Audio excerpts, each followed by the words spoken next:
meus irmãos amados, a paz e a graça do Senhor. Shalom, shalom, shalom. 3 shalom, né? Shalom vem da raiz, shalom, paz, pacífico, saúde, fortaleza, muita bênção. Aqui, professor Ilmar Satemeri, que é Kaiser de Lajinha, Minas Gerais, região da Zona Mata Mineira, região Sul Capixaba, com o nosso Centro de Cultura Bíblica Bereshit, que tem essa logomarca aqui, que temos o Seminário Tabernáculo, uma instituição religiosa chamada Tabernáculo. Também temos o Seminário Bereshit e a Faculdade Bereshit. Nós estamos gravando as aulas de VTB, não, de Etiologia Bíblica, primeira fase. Nosso curso base é dividido em 6 blocos de 6 matérias. 6 matérias, 6 vezes 6, 36.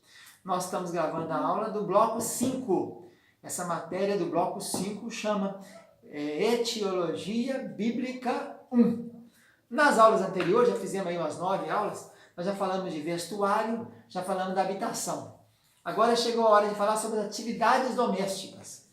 E aí vamos estudar nesse item, atividades domésticas, como é que era o café da manhã, o jejum, a moagem, né, as mós, como é que fazia, moía as coisas, farinha e outras coisas mais, suprimento de água, as compras no mercado, se ia no mercado, se não ia, como é que fazia com o pão, assar o pão, a parte aquela dormida, aquela sonequinha depois da comida, que é a sexta, a refeição noturna, o jantar, habilidades, a lavagem.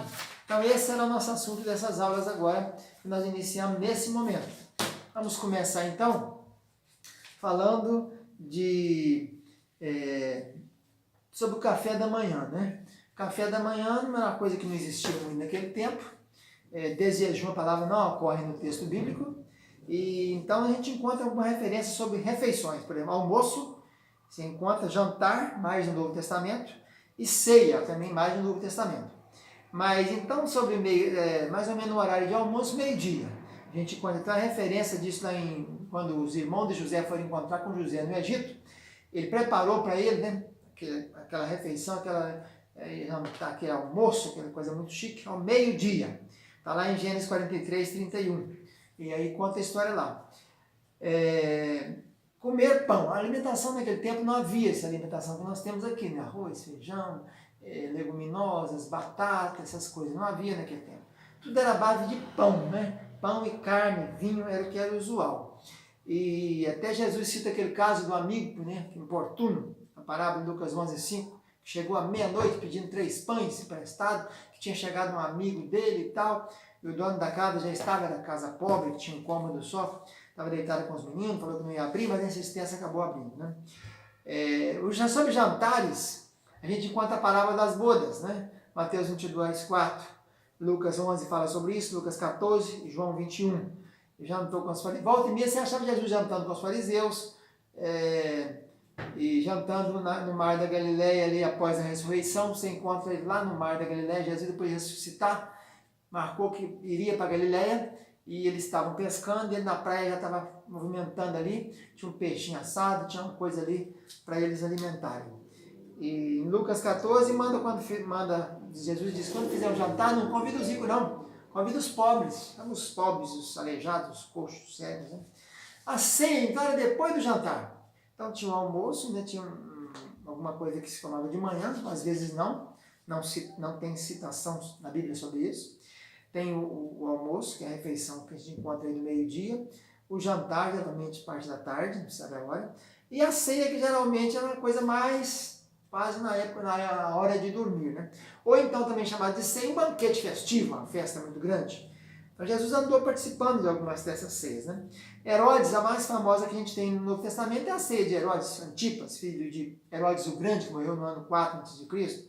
Ele era o tetrarca da Galileia, e Arquelau ficou na Judéia, e mais 2 irmãos dele ficaram lá para cima. E então, naquele dia do seu aniversário, ele deu uma grande ceia, um grande banquete para os tribunos, para os grandes, os príncipes. E foi naquela noite que Salomé pediu, então, né, a enteada de Antipas, que era casado com a mulher, que tinha roubado a mulher do seu irmão Filipe, né? Então, aí Herodes tetrarca faz essa festa aí, nesse dia, e a ceia para os seus grandes, os tribunos. E nesse dia, ele pede a cabeça, então, de João Batista, né? Lucas 14, 16, tem a parábola da grande ceia, que faz aquele convidado, e esse convidado, cada um vai se excusando, né? O dever do servo é preparar a ceia. Jesus, depois da ceia, tomou o cálice, aí que a gente encontra falando da ceia também, entra na ceia do lado a ceia da igreja, né, lá em 1 Coríntios, ceia do Senhor, 1 Coríntios 11, 20. Eu recebi do Senhor, que também vos escrevi, que Jesus na noite que foi traído, tomou o pão, tendo dado graça, aquela liturgia da Santa Ceia, né?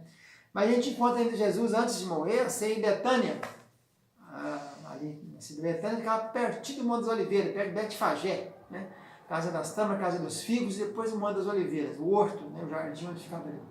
E essa ali a gente encontra com ele, Lázaro estava à mesa, Marta servia, João 12. Em João 13 nós temos então, depois que acabou a ceia, Judas se foi, aí a última ceia que ele celebrou, na casa, naquele local onde havia um cenáculo mobilado para isso. E depois, naquela última ceia, ele lavou os pés dos discípulos, né? E naquela ceia também João estava recostado no peito de Jesus. Depois de Apocalipse nós temos a famosa ceia que todo mundo espera, que é as bodas, né? Chamada ceia das bodas do Cordeiro. Ceia das bodas do Cordeiro. A boda do Cordeiro é um evento que vai acontecer escatologicamente na região celestial, depois do arrebatamento da igreja. E então terão a ceia. E ele diz, bem-aventurado aqueles que foram convidados para cear, né? E Mateus 23, falando sobre ceia, sobre jantares, sobre refeições, ele diz que os fariseus e escribas amam os primeiros lugares nas ceias. Algumas coisas que eram comida, que eram usadas usualmente ali para alimentação, fala de peixe, Lucas 11, fala de ovo, Lucas 11, 12, né? O ovo aparece algumas vezes na Bíblia também, mas muito poucas vezes, né? Falando em Deuteronômio de ovos de passarinho, e o Jó fala tem gosto a clara do ovo, a perdiz, que choca ovos que não são seu, a avestruz deixa os ovos na areia para secar, e a coruja, fala de alguns animais também, até ovos de cobra, né? Isaías 59, 5. Então essa aula número 1, ela também vai falar sobre a parte inicial do povo levantar muito cedo, né? Tudo era cedo. Eles usavam muito isso. A gente encontra, fazendo um estudo sobre a palavra cedo, você encontra várias vezes essa ocorrência. Cedo, a fim de aproveitar o máximo, porque não havia luz elétrica, não havia outro modelo, havia pequenas tochas ou candeias, chamadas luquinias, né? Então, a fim de aproveitar o máximo a luz do dia e ter tempo para descansar, né? Eles usavam fazer aquela parada no horário do meio-dia depois do almoço. Então, Abraão levantou cedo para oferecer sacrifício, obedecendo a ordem de Deus, lá no Monte Moriá, Gênesis 22. Moisés levantou cedo para encontrar com Deus no Monte Sinai, Êxodo 34. Jó oferecia bem cedo sacrifício pelos filhos que estavam reunindo de casa em casa. Então, embora fosse possível ficar na cama até mais tarde, né, Provérbios 26, 14, isso era difícil na casa pequena, porque todos dormiam juntos, na casa de pobre não tinha cômodos. Então, perturbavam uns que levantavam, né? Então, essa é a nossa primeira aula, nós falamos então da atividade doméstica. A primeira coisa que estamos falando é sobre as refeições e sobre esse hábito de levantar cedo. Fica na paz, tchau, tchau.